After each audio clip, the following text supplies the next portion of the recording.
What's up, guys? We're back at it again. We're gonna tear back into the MK7 a little bit. It's actually like 5 something in the morning. What is it? 5:15 in the morning. I normally get off work like an hour from now, but I got off like 4:30. Came in, charged my phone a little bit, decided I'm gonna stay at work on the car. So what I'm gonna do today is pop out this P3 gauge first, and then pop out the airbox and all that junk so I can get down to the short shifter and the short shift bracket. I have both of those pending a sale. I have this intercooler almost sold. People are fucking dumb, but I might have all the intake stuff sold today too. So it could be potentially a really good day. That's the only reason I'm tearing into the car this early.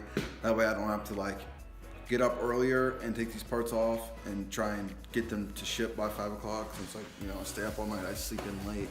So as much as I can get off today or here in the morning, it'll be easy for me to, you know, wake up, take my time, and then go ship this shit out. So I'm gonna go up in the attic, search for the box for the shifter bracket and the short shifter and the P3 gauge.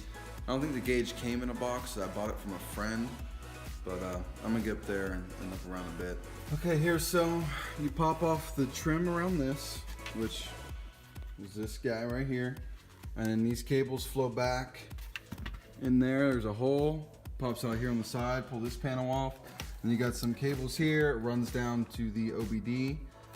And that's pretty much it. There's a boost line that gets attached in here. See if I can find it for you. It's wide. Right, no, you can't see it, but there's a boost line that goes from the intake manifold that goes to this electronic boost sensor, and the boost sensor itself I think is like $100, so I'm actually might have to bump the price of this. I think I got that sensor from the other car, which if that's the case I'll just hook it up and leave it there, but whatever. We'll get this gauge out, get the other vent back in, and then from there we'll start doing engine stuff. I'm gonna have to pop the trim around the shifter to put the shifter in the neutral lock for when I do the short shifter. But so I got the interior trim removal tool. So piece of rubber here. But yeah, I'm tired, but I'm motivated. All right, now you guys can better see. This is where the boost line was coming in. Threw a screw in there, zip tied it. I'm gonna leave it yellow with the thing out so the next owner, when they pop this panel, they'll be able to see like, oh, okay, right there's the boost line, and be able to pull it through more.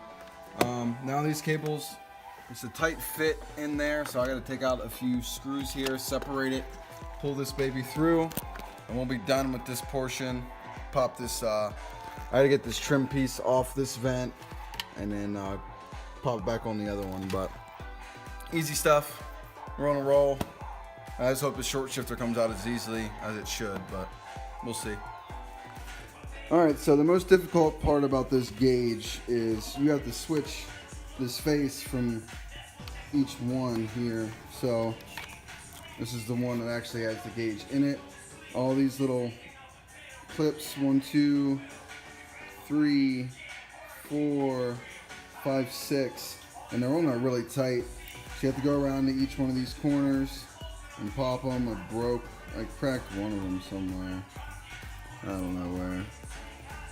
Either way, pain in the ass, but now I'll pop this one back on the one that doesn't have a gauge. And then throw it back in the hole. Easy peasy, pumpkin peasy. I just sat here with this little scribe for like 5 minutes and popped all of them off real easy, like. Back together, and then just pops right back here in place.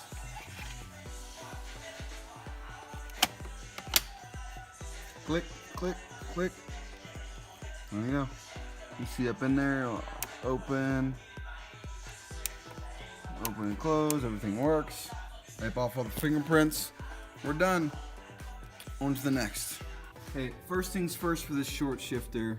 Okay, you got this metal bracket right there. Let me zoom in. See, this is A, P, can't see the R. That is this. This is the OEM, it's plastic, so it has play. You replace it with the metal one. It doesn't have these rubber bushings, but this is a stock shifter. Anyway, so there's this switch right here, this little lever, and it goes up and down. and that locks this from moving. Right now it has no play. Normally it has a lot of play. So next up, I'm loosening up all these bolts on each one to hold on to the shifter, I don't know what you call them, rods, I guess. And then I undo this bolt and this clip, and all this whole assembly will come out. I might actually do this tonight too. I have that sitting in the box right here, but there's 3 bolts to hold that bracket in. The hardest one to get to is that one. The other 2 are fairly easy right there. That one, that one.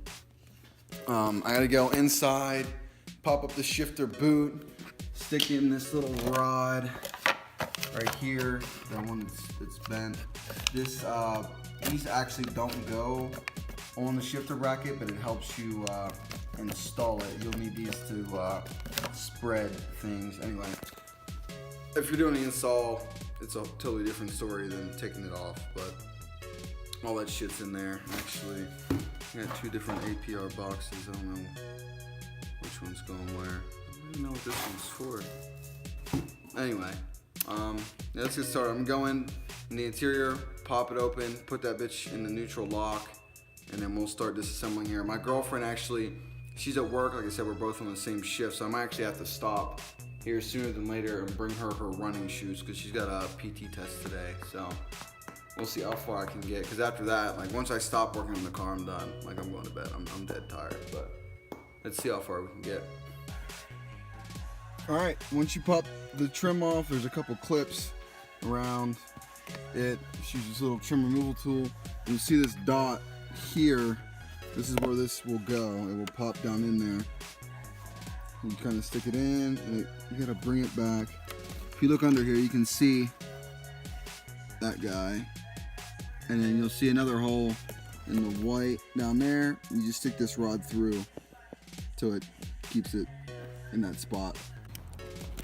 Real quick here before I head out, I just barely got the short shifter out. It gave me a bit of some hassle here. I'm a little bit irritated. I didn't feel like looking it up at all. I was trying to do it all by memory, which was stupid of me, but the short shifter is out.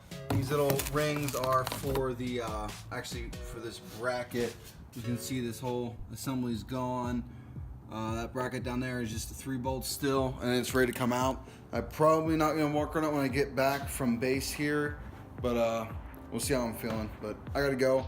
Girlfriend's waiting on me. All right, you can see that bracket's out, and the shifters are just sitting there. This is the bracket that was in there. Skirt, APR.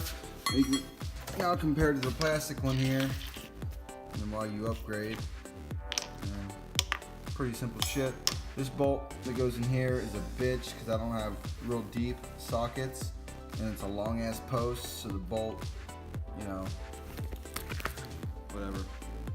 I decided just when I got back, I was like, fuck it, I'm gonna keep working. At least get the shifter bracket back on. Maybe I'll start fooling around with this nonsense.